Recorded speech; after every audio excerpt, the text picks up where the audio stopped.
මේ 308 එන්න ඕනේ කොහොමද? What is this? It is equal to what? 4 times of the, I am going to use 77 times 4.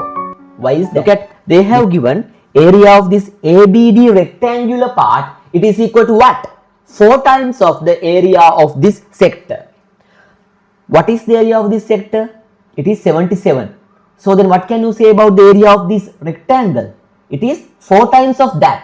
That means 77 multiplied by 4. What? 308. So what is the area? 308. පුතේ AB length එක අහන්නේ. මේ 308 එන්න ඕනේ කොහොමද? What is this? This is a rectangle. In rectangle, how do we find area? Tell me. What is the formula? Length multiplied by breadth. පුතේ එහෙනම් මේ AB මේ breadth එක වෙච්ච 14 ගෙන් multiply කරාම නේද 308 එන්න ඕනේ. 14 multiplied by what will give 308? That means if you divide this 308 by 14, it will give this value. පොතේ මම area එක වෙනුවට 308 දාන්නේ නැහැ. I am going to use 77 times 4. Why is that?